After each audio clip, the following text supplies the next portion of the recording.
tanggung renteng, secara tanggung renteng. Kalau mereka harus membayar 4 dibagi rata, ya silahkan dibagi rata. Ya. Tapi kalau ada salah satu yang membayar, ini ya sudah selesai itu, Pak. Ada gugatan Pak Zeni yang ditolak oleh majelis hakim? Yang ditolak, saya mengajukan sita jaminan. Ya. Kemudian saya kan hitung-hitungannya pada saat mengajukan gugatan itu, hitung-hitungannya kan seperti bunga bank, Pak. Iya. Keuntungan itu seperti bunga bank. Itu yang tidak sependapat majelis. Gitu ya. Intinya bahwasanya simpang siur 98 triliun yang ada di media itu bukan dari kami gitu ya. Itu dari media yang menyiarkan. Saya nggak tahu dari mana media mendapatkan itu. Yang jelas Pak Zeni sama Mustafa nggak ada. Jadi tidak ada hoak yang kita ciptakan. Jadi semuanya ya media nggak tahu sumbernya dari mana. Tapi yang pasti teman-teman, bahwasanya Pak Zeni itu mengusulkan sita jaminan itu, dan itu adalah hal yang sangat wajar dalam kasus keperdataan.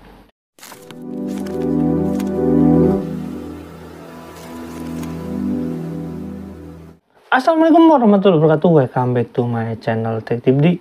Ya teman-teman, ini kita ngebahas tentang kekalahan Yusuf Mansur ya.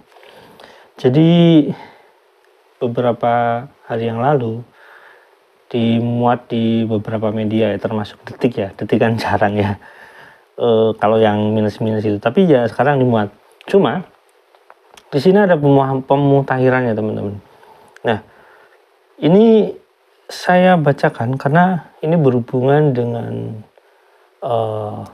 putusan dari Pengadilan Negeri Jakarta Selatan tentang Yusuf Mansur, dan ada beberapa komunikasi atau pemberitaan yang mungkin berbeda gitu. Nah tapi saya nggak tahu sumbernya dari mana.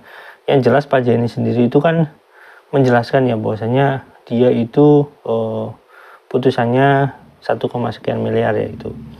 Tapi di sini ada yang nggak tahu lah pokoknya dari mana. Ya teman-teman, saya bacakan dan di sana nanti saya akan jelaskan duduk perkaranya, karena memang agak aneh juga sih, tapi ya sudahlah, nggak apa-apa. Di sini saya bacakan ya. Vonis ingkar janji untuk Ustadz Yusuf Mansur digugat Rp 98 triliun. Jakarta, Pengadilan Negeri Jakarta Selatan (PN Jakarta Selatan) akhirnya mengetok putusan gugatan Zeni Mustafa Rp 98 triliun kepada Ustadz Yusuf Mansur. Yusuf Mansur divonis ingkar janji dalam bisnis batubara dan harus membayar 1,2 miliar.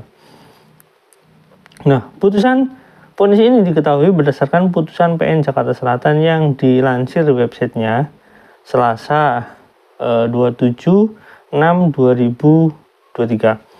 Kasus bermula saat Zeni Mustafa dan para jamaah Masjidul Salam Kota Wisata mendengarkan ceramah Ustadz Yusuf Mansur UYM pada 2009 hingga akhirnya mengikuti presentasi UYM terkait bisnis batu bara. Bisnis tersebut dikerjakan oleh PT Partner Adi Perkasa, di mana UYM sebagai komisaris utama, yang dikatakan tambangnya berada di Kalimantan Selatan. Dalam presentasinya, UYM menjelaskan bahwa bisnis dapat menguntungkan sebesar 28,6% yang akan dibagi 3. Ini kan sebenarnya nggak rasional sebenarnya, karena perusahaan itu akan untung berapa gitu. Oke, batubara memang sempat naik, tapi kan yang namanya fluktuasi harga itu ya sering terjadi gitu. Jadi yang nggak rasional kalau perusahaan memberikan keuntungan terlalu besar kepada investor itu, kecuali tiba-tiba ada kenaikan sangat tinggi ngasih dividen di tahun-tahun tertentu, itu oke lah.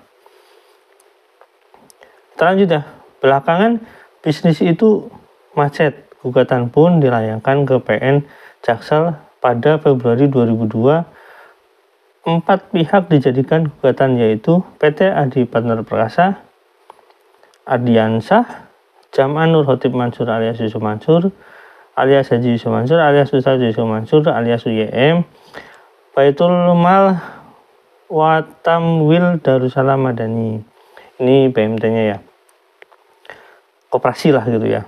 Tidak tanggung-tanggung Zeni Mustafa mengajukan tuntutan 98 triliun kepada Yusuf Mansur yang kini menjadi politikus Partai Perindo. Berikut selengkapnya tuntutan Jaini Mustafa. Saya nggak mau bacakan ini ya teman-teman. Tuntutannya teman-teman udah tahu lah. Intinya 98 triliun.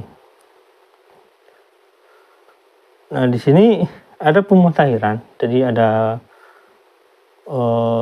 tapi di sini sempat ditayangkan ya dari Yusuf Mansur ya. Gayung bersambut gugatan dikabulkan sebagian.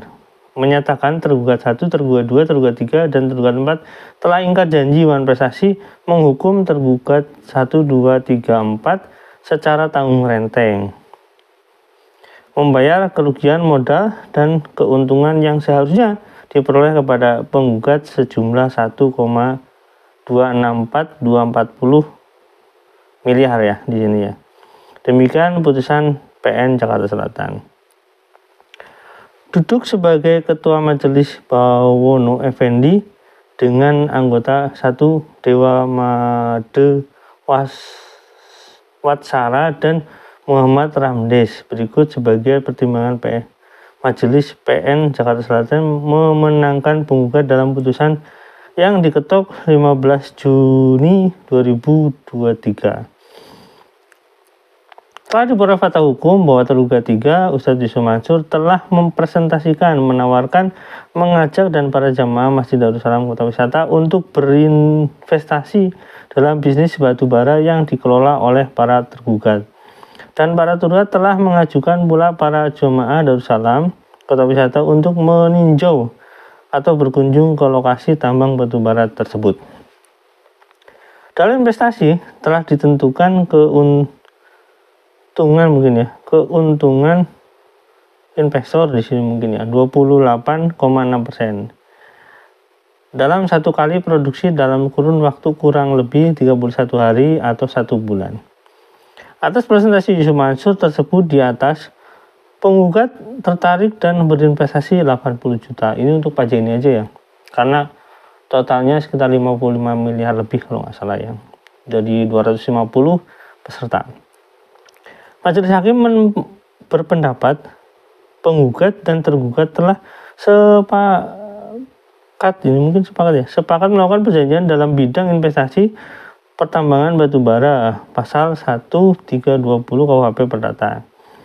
Dan dari perjanjian ini timbullah hak dan kewajiban bagi masing-masing pihak, yaitu penggugat mempunyai kewajiban menyetor dana modal atau investasi ya. Menyetor dana modal dan mempunyai hak menerima keuntungan sebagai mana yang diperjanjikan. Begitu juga sebaliknya para tergugat mempunyai hak menerima yang disetorkan dan mempunyai kewajiban untuk memberikan sebagaimana yang telah dijanjikan, yaitu sebesar 11,3%. Keuntungan setiap kali produksi kurang lebih 31 ya hari atau 1 bulan. 11% itu kalau 10 itu 100 ya, sekitar 110% ya sebenarnya ya. Apalagi ini 12, misalkan 1 tahun 12 bulan ya. Sebenarnya ya memang nggak rasional sebenarnya.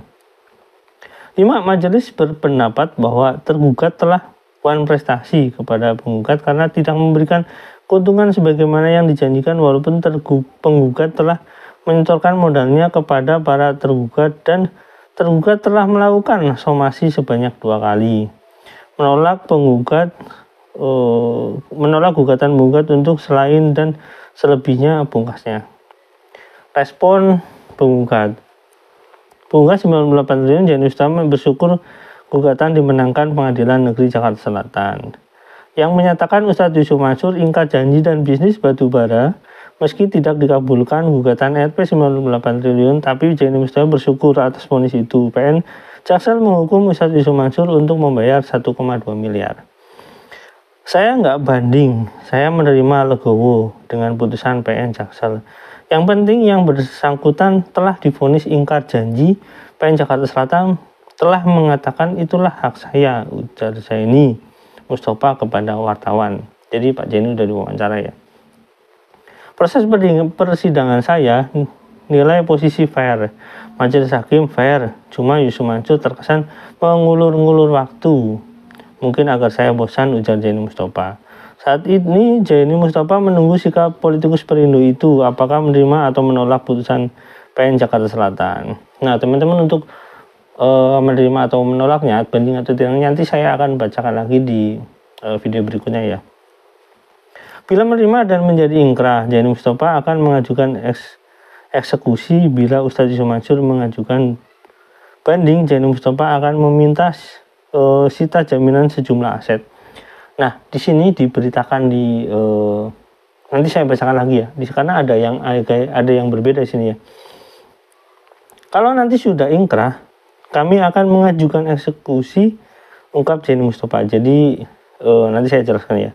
Terkait nilai gugatan 98 triliun, Jaini Mustafa menyatakan hal itu adalah perhitungan modal yang disetor bunga yang ada, yaitu bunga berbunga intinya. Jaini Mustafa menyetorkan 85 juta, menilai modal itu dianggap modal untuk bulan selanjutnya dan ditambah bunga. Persyaratan modal bisnis batubara itu berlangsung lebih dari 10 tahun. Tapi Jaini Mustafa bersyukur dan tidak mempermasalahkan dengan nilai kerugian yang dijatuhkan oleh PN Jaksel. Gugatan saya ini merupakan pendobrak jamaah yang lain sedang menunggu. Kalau saya berhasil, maka jumlah jamaah yang lain akan melakukan hal yang sama, pungkas Jaini Mustafa. Nah, di sini teman-teman, karena ini berdasarkan berita yang Pak Jaini yang namanya sita ya. Andai kata misalkan ya, kalau misalkan ada sita jaminan, di sini kan Pak Jaini meminta sita jaminan sejumlah aset. Biasanya sita jaminan itu dilakukan oleh jaksa kepada satu perkara, pada satu perkara, walaupun sita jaminan itu putusan itu belum selesai secara ingkrah, misalkan bandingnya belum selesai, terus kasasinya belum selesai, tapi sudah sita jaminan digunakan agar si aset ini tidak dialih-namakan atau tidak dikaburkan atau mungkin tidak digelapkan atau hal-hal lain yang terkait dengan benda tersebut. Karena ada di berita yang lain bahwasanya sita jaminannya katanya rumah Yusuf Mansur salah satunya itu sebagai salah satu sita jaminan. Tapi saya nggak tahu persis ya, karena berita ini masih simpang siur. Yang pasti sita jaminan adalah satu hal yang sangat wajar dalam kasus keperdataan gitu. Jadi kalau misalkan Pak Jaini merasa nanti kalau misalkan putusannya misalkan kasasinya menang, ini kita bicara kasasi ya. Kalau kasasinya menang dan diputus ingkrah, berarti harus ada dong yang disita, atau misalkan Yusuf Mansur harus bayar. Kalau bayar Yusuf Mansur itu sulit sekali, saya tahu itu sulit sekali dan itu dialami banyak orang. Nah, perlu adanya sita, misalkan rumahnya jadikan jaminan gitu. Oleh karena itu, sita jaminan itu dilakukan oleh pengadilan itu guna tidak adanya pengaburan kalau misalkan terjadi putusan. Kalau misalkan putusan itu selesai, ya status quo-nya selesai, itu nggak jadi misalkan Yusuf Mansur menang dalam putusan ingkrah, ya sudah selesai, nggak akan jadi apa-apa. Jadi itu nanti dikembalikan. Jadi secara putusan itu ya aset itu kembali kepada Yusuf Mansur. Seperti itu teman-teman. Nah, terkait dengan simpang siurnya berita yang katanya 98 triliun, Pak Jaini juga udah mengkoreksi ya teman-teman. Teman-teman bisa lihat videonya deh. Iya. Artinya memang ada investasi yang dibuat, kemudian saya melakukan investasi, kemudian mereka tidak memenuhi janji-janjinya, sehingga dikatakan bukan prestasi. Ya. Nah, kemudian dari gugatan itu saya berinvestasi pada 2009 itu 85 juta. Tadi majelis hakim mengabulkan bahwa Yusuf Mansur dan kawan-kawan disuruh mengembalikan modal saya 85 juta ditambah dengan keuntungan yang telah menjadi komitmen Pak. Ya. 11,3% Pak. Ya. Nah, total keseluruhannya itu hampir 1 miliar 1 miliar 264 juta Pak. Itu mereka harus bayar kepada saya Pak. Itu ya? Iya. Kemudian mereka harus menanggung biaya perkara yang terjadi juga Pak. Iya. Pak, maksudnya keempat-empat itu menanggung masing-masing seharga 1,9 miliar atau keempat-empatnya menanggung dengan biaya segitu Pak? Secara tanggung renteng. Itu ya? Secara tanggung renteng. Kalau mereka harus membayar 4 dibagi rata, ya silahkan dibagi rata. Tapi kalau ada salah satu yang membayar, ini ya sudah selesai itu, Pak. Ada gugatan Pak Jenny yang ditolak oleh majelis hakim? Yang ditolak, saya mengajukan sita jaminan. Kemudian saya kan hitung-hitungannya pada saat mengajukan gugatan itu, hitung-hitungannya kan seperti bunga bank, Pak. Keuntungan itu seperti bunga bank. Itu yang tidak sependapat majelis. Tetapi majelis berpendapat bahwa yang harus saya terima itu keuntungan setiap bulannya itu 11,3% itu, Pak. Gitu. Jadi selain Yusuf Mansur ada PT Adi Partner Perkasa. PT Adi Partner Perkasa, Pak, sebagai lembaganya. Kemudian direktur utamanya Adiansa, kemudian komisarisnya Yusuf Mansur, kemudian sebagai mitra kerjanya adalah BMT Darussalam. BMT Darussalam, dan ada dalam turut tergugat adalah Pondok Pesantren Darul Quran. Apa yang menjadi kesalahan tanda kutip dia, Pak, sehingga Pak Jenny juga harus menggugat Darul Quran, Pak? Jadi begini, setelah saya melakukan investasi, kemudian tidak ada berita, tidak ada kabar anginnya, investasi itu mereka hanya mengatakan rugi saja, tetapi alasannya tidak jelas. Sehingga selama 11 tahun itu pokok saya tidak dikembalikan dan keuntungan saya tidak dikembalikan. Oleh karena itu saya mengajukan gugatan ke Pengadilan Negeri Jakarta Selatan. Banyak yang menduga di awal bahwa Pak Jenny akan kalah dalam gugatan ini, Pak, karena ya selama ini kita tahu 3 gugatan di Pengadilan Negeri Tangerang itu hasilnya NO atau draw. Nah, banyak yang sudah menduga di awal bahwa Pak Jenny akan ditolak gugatannya. Hari ini ternyata diterima. Alhamdulillah hari ini gugatan saya dikabulkan, walaupun sebagian, Pak, tidak seluruhnya. Gitu ya Pak Jenny ya. Baik. Pak Jenny, setelah ini mungkin mereka masih ada upaya hukum ya, Pak? Biasanya begitu ya, Pak? Mekanisme upaya hukum bisa saja mereka mengajukan banding, kemudian setelah banding kasasi, terus kemudian nanti misalnya PK, kan begitu, Pak? Tetapi saya ingin menagih janji Yusuf Mansur, komitmen dari Yusuf Mansur. Dia mengatakan kalau ada putusan pengadilan yang menyatakan saya salah, dan saya harus membayar, Yusuf Mansur akan membayarnya. Hari ini hari ini Yusuf Mansur, jangan engkau sudah kalah di Pengadilan Negeri Jakarta Selatan. Tepati komitmenmu itu. Nah, itu videonya dari awal Pak Jenny menjelaskan itu tidak ada sama sekali yang dia putusannya seluruhnya diterima itu 98 triliun. Jadi 1, sekian miliar itu ya putusannya sebenarnya gitu. Ya teman-teman. Jadi nanti saya akan jelaskan mengenai banding dan hak jawab Yusuf Mansur gitu ya setelah video ini saya tayangkan. Intinya bahwasanya simpang siur 98 triliun yang ada di media itu bukan dari kami gitu ya, itu dari media yang menyiarkan. Saya nggak tahu dari mana media mendapatkan itu. Yang jelas Pak Jenny sama Mustafa nggak ada. Jadi tidak ada hoax yang kita ciptakan. Jadi semuanya ya media nggak tahu sumbernya dari mana. Tapi yang pasti teman-teman, bahwasanya Pak Jenny itu mengusulkan sita jaminan itu, dan itu adalah hal yang sangat wajar dalam kasus keperdataan. Ya begitu ya teman-teman. Mudah-mudahan ini nggak jadi nanti adanya hoax gitu, nggak ada. Tapi memang ya Yusuf Mansur diputus bersalah gitu, karena bukan prestasi. Itu intinya, Yusuf Mansur bersalah, mereka nggak mau dianggap bersalah gitu intinya. Jangan bilang vonis gitu intinya. Vonis dengan putusan ya sama aja sebenarnya, cuma walaupun indikasi vonis kepada pidana, tapi ya sama aja gitu intinya. Intinya ya vonis ya putusan gitu.